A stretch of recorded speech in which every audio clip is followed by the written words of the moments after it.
This Stranger Things Creel house build has some crazy looking mechanics, excellent storytelling, and lots of details that fans would pick up on. Some parts are genuinely impressive and some might leave a bit to be desired. Let's break down the entire build from start to finish to see whether the build experience and design earns a bronze, silver, or gold ranking. Now, I'm not a diehard fan of Stranger Things and still need to finish the series, so you'll get a perspective from a casual fan, but I did pick this up because I do enjoy LEGO buildings in general, and the crazy looking mechanics that I saw in the trailer definitely intrigued me. The amount of stickers that we get aren't too overwhelming, there's like a moderate amount, and we have 3 instruction manuals included, so you can build this with a friend or a family member as you go along. Alright, starting with the base foundation, we've got this flat and wide section that feels more like we're building a platform than a house. This will be a continuing theme throughout the whole build, but there is a lot going on behind the scenes here that'll be invisible once it's done. And let me tell you, I unintentionally did some stress testing along the way because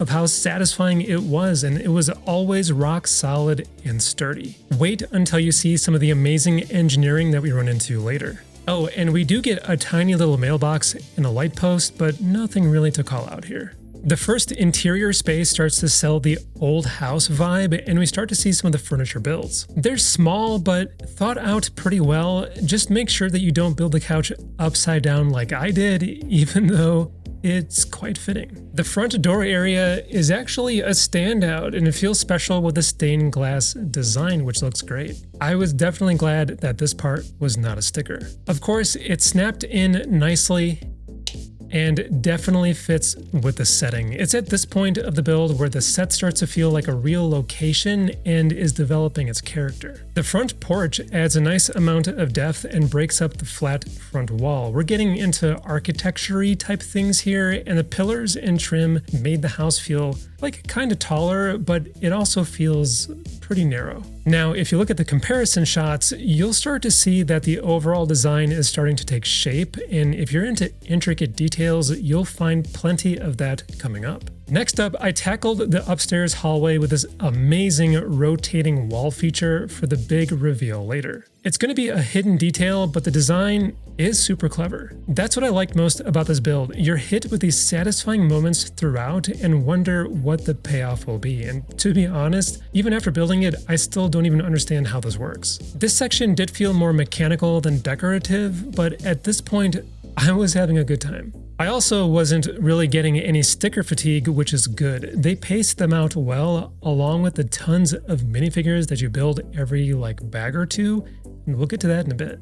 As some of you know, building LEGO furniture can be relaxing, which is one of the highlights of LEGO's modular buildings, so you do get a little of that experience here, just in a much tighter space. So keep that in mind if that sort of thing bothers you. This dining room was rather simple overall, but everything felt like it belongs with the vibe of the time period of the house's design, and at this point the build was still feeling good with the right amount of details rounding off the first floor interiors. The other half of the porch mirrors the other side and ties the front together, and then I started building out the trees on the sides, and they definitely do not look that great. But they do serve a very important function later in the build. Nothing too special here overall. The trees are a bit awkward, but we'll put them to the side for now. And check out the rest of the interiors on the next floor. Things definitely get a lot more interesting. The small details start to tell a good story with these rooms, and I think fans will definitely notice all of the little Easter eggs and illustrations that bring out the characters.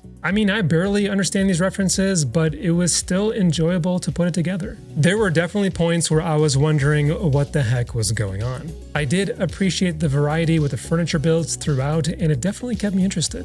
Now, the attic above is very cramped, but it has plenty of interesting details that I think fans out there will connect with. It's got this darker vibe to it, which is what they're going for. And I mean, attics are usually dark and creepy anyways, so that's pretty standard stuff here. Okay, now hold on to your seats because things get more complex with the rooftop section. There's a lot of magic going on here. Not only do we get an intricate rooftop build, but this is where everything is tied together with the transformation feature. Objectively speaking, this is pretty cool. Seeing these mechanisms buried up top along with these movements gives you an idea of where the final build is going. And of course, the rooftop completes the architecture and gives the building the last piece of charm that it needed. And if you're a fan, I think you're going to appreciate building this grandfather clock. It just fits right here in the middle, giving you a satisfying final element. It's very cool to see everything come together as the house just like smoothly transforms to the upside down setting. As a heads up, you do have to be a bit careful with the trees though. Some of the pieces can fall off as you handle it, so it's not like fully intact. However, the rest of the mechanisms work beautifully and it's extremely sturdy. This is next level engineering here, and it's a huge payoff seeing this in action, but we're not done yet. We also get these 2 vehicle builds included, and they were better than I was expecting. The car was simple to build, but nicer than we sometimes see from Lego cars, and it also scales fairly well with the house. The radio van is absolutely the star of the included accessories with its bright 80s colors and this giant dish at the top. Oh, I do have a little pro tip for you. Make sure that you put these side stickers on after you put the pieces on the side first. It'll make aligning them much easier and less frustrating. I have learned this the hard way before a few times. The minifigures are spread throughout the build, which kept the pacing at an excellent pace and brought in enough variety. And the character selection is strong, but the designs can be fairly hit or miss. Some of them were recognizable to me as a casual fan, but at least it's nice to see that we get so many included. And even though the accessories are fitting for the characters, they're nothing really too special, but I will say that the addition of the bicycle is pretty cool. Now, before I rank the design, what would I rank the build experience itself? I mean, the build stayed interesting from start to finish, even when parts didn't look impressive yet. The mechanical elements were introduced early and paid off later in a very satisfying way. The interior sections, though cramped, never felt repetitive, and each room added something different. I will say that the transformation feature is a bit gimmicky, but it really is a cool party trick and is quite smooth in action, as long as you're careful with the tree handles on the side.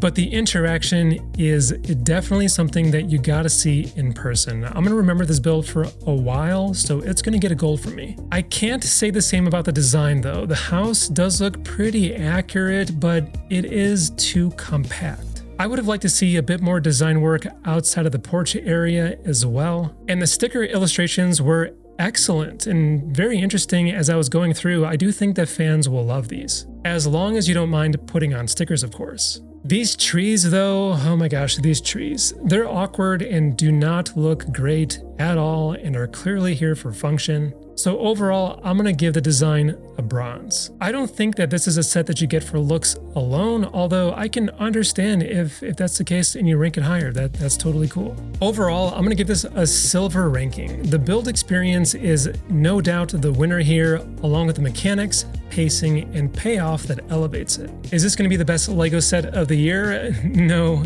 definitely not. But is it a cool Stranger Things set? I think that it'll definitely check that box. As a full package, it's impressive and memorable, especially if you're a Stranger Things fan. If you're a casual fan or have never seen the series, it could be something to keep an eye on if you just want to try something different. Now, if you'd like to see all of the highlights from beginning to end with commentary throughout and a bit of a chill vibe, check out my build video on my other channel. Otherwise, I've got more LEGO for Adults videos for you to check out on this channel, and as always, thanks for checking out this build with me, and until next time, I'll catch you in the next one.